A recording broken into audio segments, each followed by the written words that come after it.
IBPS PO की vacancy देखो 2013 से लेकर 2020 तक, अरे 21,000 वैकेंसी से 1200 वैकेंसी तक गिर गए तुम, और लोग कहते हैं वाह मोदी जी वाह। हम नौकरी की बात करते हैं तो कुछ लोग कहते हैं, गवर्नमेंट के सपोर्टर कहते हैं, इस साल नौकरी मांग रहा है, ये एंटी नेशनल है, अर्बन नक्सल, इससे हिंदू खतरे में, इसको जेल में डालो।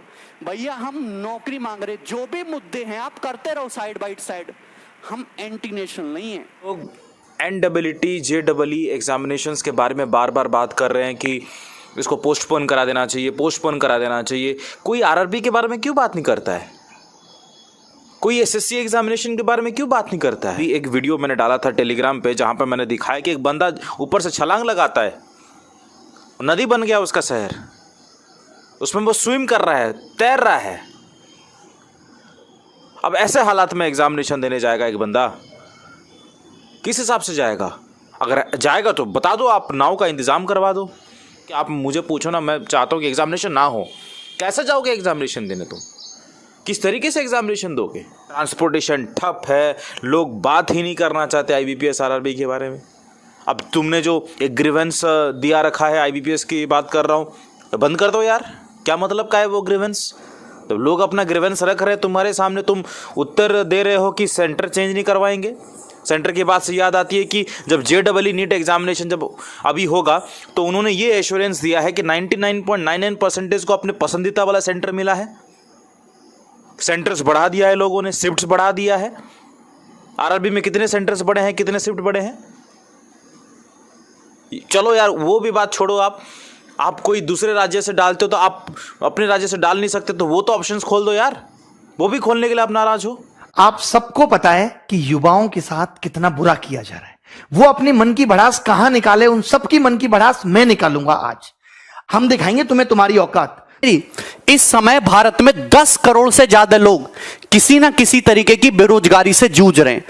2 करोड़ से ज्यादा लोगों की नौकरियां केवल और केवल इस कोरोना के टाइम में गई। 50 लाख से ज्यादा लोगों की नौकरियां केवल और केवल इस जुलाई के महीने में गई। अगर मैं कहूं कि चुनाव का नामांकन आज किया जाए, 2 साल बाद चुनाव कराया जाए, 1 साल बाद चुनाव का रिजल्ट आए और चुनाव में गड़बड़ी के कारण 3 साल कोर्ट में मुकदमा चलता रहे और उसके बाद कोर्ट उस चुनाव को निरस्त कर दे, तो सरकार में बैठे लोगों को और नेताओं को कैसा लगेगा? आज अगर हम ये सोच रहे हैं कि जो NTPC RRB के एग्जाम में 2.5 करोड़ बच्चों से फॉर्म भरवा के 500 रुपए फीस वसूल के बोलते हैं कि 400 रुपए बाद में वापस करेंगे, कितना बढ़िया धंधा चल रहा है। कमाल का तरीका है साहब का रेवेन्यू वसूलने का, और सरकार का इस पे कोई ध्यान नहीं है। आज 1.5 से 2 साल होने वाले हैं NTPC और RRB में। एक बार ये कहते हैं हमें कोई एजेंसी नहीं मिल रही एग्जाम कराने के लिए, फिर आपने जब फॉर्म हमसे भराए थे, जब हमसे फीस वसूली थी, तो क्या सोच के वसूली थी? लेकिन हमारे देश की मीडिया इन सबको दिखाने का उसके पास कोई टाइम नहीं है। वो बस एक मुद्दा पकड़ लेंगे, उनको भी पता है सबको मजा आ रहा है, यही दिखाओ यही दिखाओ, चिल्ला रहे हैं बुरी तरीके से। एक एंकर आप मुझे बता दो कि तमीज का है, अंजना ओम कश्यप, श्वेता सिंह और ये फलाने भाई साहब, रिपब्लिक टीवी वाले भाई साहब, क्या नाम है इनका, गोस्वामी जी, ये तो बुद्धि भ्रष्ट इनकी हो गई है। मैं सच बता रहा हूं, ये जितने बुरे कर्म कर रहे हैं, जितने लोगों की बद्दुआएं ले रहे हैं, आज से आप सबसे मैं गुजारिश करता हूं, आप सबके माँ बापों से गुजारिश करता हूं कि इस मीडिया को बाइकआउट कर दो। ये उन बच्चों के घर कभी नहीं पहुंचता जो बच्चे पेपर के रिजल्ट ना आने की वजह से सुसाइड करते हैं। ये कभी वहां नहीं पहुंचता, ये कभी वहां आवाज ही नहीं उठाता। लेकिन ये फर्जी ये यहां पहुंचता है कि Maharashtra actor Rhea Chakraborty and her brother Showik Chakraborty arrive at DRDO guest house. ये कोई न्यूज है क्या यार? इसके बगैर मेरे को क्या खाना हजम नहीं हो रहा है। पहले देखिए द हिंदू ने क्या कहा है। आज सुबह के एक ट्वीट में इन्होंने ये कहा है कि भाई मेट्रो सर्विसेज को ये 7 सितंबर से शुरू कर देंगे और इनकी कैलिब्रेटेड सेंस होगी। ठीक है, कैलिब्रेटेड इनकी मैनर होगी। अब ये कैलिब्रेटेड मैनर क्या है ये भगवान जानता है, ठीक है ना। इसका मतलब जहां से सरकार को रेवेन्यू आना शुरू हो जाए वो सर्विसेज चालू कर दो, उसमें कोई दिक्कत नहीं। वहां कोरोना नाम की कोई चीज नहीं है। देश में जहां से रेवेन्यू आ सकता है उन चीजों को आप चालू कर दीजिए, उसमें कोई भी प्रॉब्लम नहीं है। तो ये द हिंदू का कहना है। जिस हिंदू को बच्चा सुबह हर रोज भागवत गीता की तरह पढ़ना चाहता है, वो बच्चा जो यूपीएससी, एसएससी और रेलवेज के एग्जामिनेशन की तैयारी करता है, जो भागवत गीता की तरह पढ़ता है, कुरान शरीफ की तरह पढ़ता है, वो हिंदू की खबर ये है। लेकिन इनके पास इतनी फुर्सत नहीं है कि ये देश के इस युवा के लिए रोजगार की मुद्दे को उठा सकें, जिसमें इनका कुछ भी नहीं लगता, लेकिन इनका सब कुछ बिगड़ता नजर आता है। मैं दूसरी खबर आपको दिखाना चाहूंगा दोस्तों, यह है हमारे हिंदुस्तान टाइम्स का एक ट्वीट, सुबह का ये ट्वीट है दोस्तों, और इन्हें देश के अंदर कोरोना फैला हुआ है और इनके लिए क्या इंपॉर्टेंट है, you are going to be sorely missed from CSK।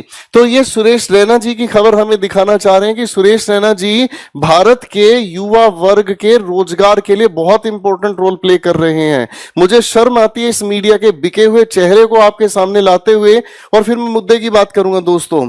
ये देखिए, जिस जैसा न्यूज चैनल मैंने आज तक नहीं देखा, इसके नाम को पढ़कर देखकर मुझे बड़ी शर्म आती है। देखिए सर, उत्तर प्रदेश में बढ़ रही हैं आपराधिक वारदातें। अरे भाई साहब, अगर ये ट्वीट ना करें तो हमें पता ही नहीं चलता कि किसी स्टेट में वारदातें बढ़ रही हैं या वारदातें घट रही हैं। अगर ये ऐसा ना दिखाए तो हमें महसूस ही नहीं होता कि देश के अंदर वारदातें बढ़ रही हैं या वारदातें घट रही हैं। I can't believe this. खैर, एक और देखिए भाई साहब, ये है हमारे एनडीटीवी, ये लिखते हैं Andhra man beaten head shaved over alleged theft at film makers home. एक फिल्म मेकर के घर कोई इंसान घुसा जिसको पीटा गया और उसके बाल गंजे कर दिए गए। तो भाई साहब, ये खबर इनके लिए इतनी ज्यादा इंपॉर्टेंट है, ऐसा लगता है कि इसकी वजह से करोड़ों जो बेरोजगार लोग बैठे हैं उनके घर में 2 वक्त की रोटी का इंतजाम हो जाएगा। ये एनडीटीवी की मुहिम है।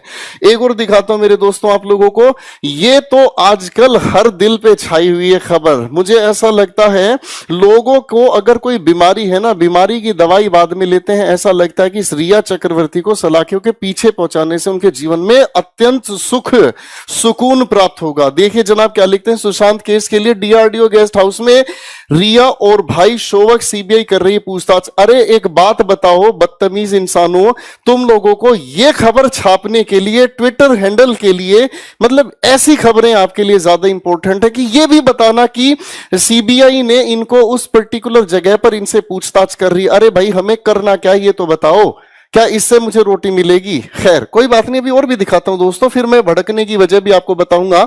ये आपका प्यारा है जी हिंदुस्तान टाइम्स, और ये कहता है 4 फीट लंबा सांप इन्हें मिला साकेत मेट्रो स्टेशन में। ठीक है जी, और ये जनाब इस सांप को पकड़े हुए भी हैं। अबे नालायकों, सांप यहां नहीं है, सांप हमें दिखाई दे रहा है कि सांप एक्चुअल में कौन है। ठीक है ना जी, हमें इन्हें पकड़ना होगा। ठीक है, हम लोगों की वजह से ही, हम इस युवा वर्ग की वजह से ही ये लोग हमसे खेल रहे हैं। क्यों? क्योंकि हम लोगों को इनकी ये खबरें बड़ी अच्छी लगती हैं। मैं अपना फेसबुक चलाता हूं, उस फेसबुक के ऊपर यही स्पॉन्सर्ड मुझे बहुत सारी वीडियोस देखने को मिलती हैं, ऐसी न्यूज देखने को मिलती हैं, पर कहीं पर भी सरकार से ये सवाल पूछने वाला कोई नहीं है कि हमें रोजगार के लिए जो हमने रेलवेज के एग्जामिनेशन फिल किए, SSC के एग्जामिनेशन फिल किए, एग्जामिनेशन कंडक्ट हुए, उनका रिजल्ट कहां है, पर कोई पूछना। एक और देखो ना, अभी तो तुम्हें मैं ऐसे ऐसे चुटकुले सुनाऊंगा, आज भाई साहब रातों की नींद उड़ जाएगी। उनकी जो आने वाले टाइम में इलेक्शन में फिर से जीतने की उम्मीद करे बैठे हैं, माई फुट। देखो भाई साहब, ये भाई साहब कंगना रनौत है, जिनका बहुत अच्छा अपना बॉलीवुड में नाम कमा लिया इन्होंने, और वो भी किस लिए, ये हर किसी के बारे में बुरा बोल सकती हैं, ये हर किसी की वास्तविकता लोगों के सामने ला सकती हैं, लेकिन इन्हें रोजगार दिखाई नहीं देता। इन्हें यह दिखाई नहीं देता कि हर घर में एक युवा वर्ग, एक बहन बेटी तैयारी कर रही है, एक भाई बहन तैयारी कर रहे हैं, उन्हें नौकरी की जरूरत है। देखिए इनका कितना अच्छा मुद्दा है। ये कहती हैं जब किसी एक्टर को विज्ञापन के लिए साइन किया जाता है तो उससे पहले एक्टर्स का ड्रग टेस्ट होना चाहिए। अरे आप एक बात ध्यान से सोच कर देखें मैडम, क्या ये सेंसिबल बात है? और इनसे पूछने से पहले मैं इसको देखूंगा जिस जैसा घटिया चैनल आज तक मैंने नहीं देखा। ये क्या कहना चाहते हैं सोचकर तो देखिए। ये है इनके ट्विटर हैंडलर्स जो हमें ऐसी बदतमीज चीजें दिखाना, वाहियात चीजें दिखाना चाहते हैं जिनकी कोई सेंस नहीं है। जब बात आती है देश के रोजगार पर तो बात उठती है मन की बात, वहां पर भी लेके चलूंगा, थोड़ा सा देखते रहिए। ठीक है जी। एक अगली बात आती है जी, देखो कितनी अच्छी है ये। ANI है जो माना जाता है भारतवर्ष का एक बेहतरीन न्यूज एजेंसी है। ठीक है, बेहतरीन, क्योंकि आप देखेंगे जी नरेंद्र मोदी जी अगर गुफा में भी घुसे हुए हैं तो सिर्फ एकमात्र यही फोटोग्राफर वहां पर मिलता है कि वो वहां अनुलोम विलोम कर रहे हैं और वो भगवान भोलेनाथ का जाप कर रहे हैं, तो ये वाला न्यूज चैनल हमेशा वहां पहुंचता है। लेकिन ये उन बच्चों के घर कभी नहीं पहुंचता जो बच्चे पेपर के रिजल्ट ना आने की वजह से सुसाइड करते हैं। ये कभी वहां नहीं पहुंचता, ये कभी वहां आवाज ही नहीं उठाता। लेकिन ये फर्जी ये यहां पहुंचता है कि Maharashtra actor Rhea Chakraborty and her brother Showik Chakraborty arrive at DRDO guest house. ये कोई न्यूज है क्या यार? इसके बगैर मेरे को क्या खाना हजम नहीं हो रहा है? लेकिन with photographs, what a coincidence. कैसा लगा इनका मजाक? अभी और दिखाता हूं दोस्तों, आप लोगों का भी दिमाग खराब होना शुरू हो जाएगा कि हम किस मीडिया पर ट्रस्ट करे बैठे हैं और किस मीडिया से हम ज्ञान की बात करना चाहते हैं। ये सुबह के ट्वीट्स हैं हमारे बीजेपी और नरेंद्र मोदी जी का। And here it comes. Live gentleman आ रहे हैं मन की बात करने के लिए और सभी के सभी लोगों ने मन की बात को सुन भी लिया है। सभी के सभी लोगों ने मन की बात को सुन लिया, जिसके अंदर उन मुद्दे उठाए गए हैं, किस चीज के खिलौने भारत में बनाए जाएंगे। अरे तुम लोगों ने यहां युवा वर्ग को खिलौना बना डाला है भाई, तुम इसको तो रोजगार दे लो यार। कौन खरीदेगा खिलौनों को? मैं मुद्दे पर आ रहा हूं, पहले आप ध्यान से देखो हमारी मीडिया किस हद तक गिर चुकी है और इस मीडिया ने क्या धज्जियां उड़ाई हैं इस युवा वर्ग की डिमांड्स की।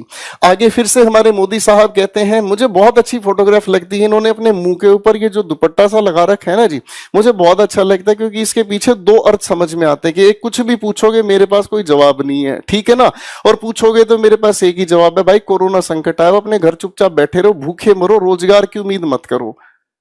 अब इन्होंने ये चीज भी हमारे सामने कह दी, चलो जी आपकी मन की बात भी मैं देखूंगा थोड़ी देर बाद। अब एक और देखो सरकार, इसे देखकर तो मेरे दिल के अंदर घंटियां बज रही हैं, ठीक है ना। ये मुद्दा क्या, ध्यान से कहते हैं जी नीट और जेई की परीक्षाओं को रोकने के लिए प्रोपेगेंडा चलाया जा रहा है। सोशल मीडिया पर झूठी तस्वीरों के माध्यम से अफवाहें फैलाई जा रही हैं। कृपया ऐसी झूठी और फर्जी खबरों में के झांसे में ना आए। देवी जी जो भी ये है, आई डोंट केयर, ये न्यूज इंडिया चैनल से हैं, मुझे इससे फर्क नहीं पड़ता ये क्या कहना चाह रही है। मुझे एक बात बताओ सर, आप नीट और जेईई के एग्जामिनेशन के लिए तो इतने इंपैरेटिव है कि वो एग्जामिनेशन होकर रहेगा। बच्चे यहां डिमांड कर रहे हैं, स्टेट लेवल के हमारे सीएम और वाइस सीएम ये तक आवाज लगा रहे हैं कि नहीं होने चाहिए एग्जामिनेशन। एक तरफ आप क्या कर रहे हैं सर, मेट्रो को खोल रहे हैं, हाँ या ना। एक तरफ अगर मैं घर से बाहर निकलता हूं तो मुझे कोरोना का संकट दिखाई नहीं देता है, और दूसरी तरफ मैं देखता हूं तो जब बात आती है रोजगार मांगने की, जब बात आती है एग्जामिनेशन कंडक्ट करने की, जब बात आती है रिजल्ट डिक्लेयर करने की, तब कहीं कोई चीज नहीं है। More than 800 days have passed, 800 से ज्यादा दिन बीत चुके हैं, अभी तक रिजल्ट डिक्लेयर नहीं हो लिया। मेरे प्यारे दोस्त, आपके साथ धोखा हुआ है, और धोखा क्या कि ये सरकार निकम्मी है, निकम्मी है। और जितने भी सरकार के लोग इस वीडियो को देख रहे हैं, मैं साफ साफ और सीधे शब्दों में कहना चाहता हूं कि तुम्हारी सरकार निकम्मी है। पता है कि एसएससी सीजीएल का मामला क्या है, ये इम्तिहान क्या है। इस तरह के ट्वीट में छात्र लिखते हैं कि स्टाफ सिलेक्शन कमीशन सीजीएल 2018 की परीक्षा के रिजल्ट का इंतजार करीब 850 दिनों से लटका है, रिजल्ट नहीं आ रहा है। एसएससी सीएचएसएल 2018 की परीक्षा का रिजल्ट 540 दिनों से भी ज्यादा समय से अटका पड़ा है, इंतजार हो रहा है। एमटीएस 2019 की परीक्षा का रिजल्ट करीब 490 दिनों से अटका है, यानी रिजल्ट नहीं आया है। छात्र लिखते हैं कि यह सिर्फ नंबर नहीं है, बल्कि इतने दिन उनके बर्बाद हुए हैं। रिजल्ट आता तो नौकरी करते, सैलरी लेते, घर चला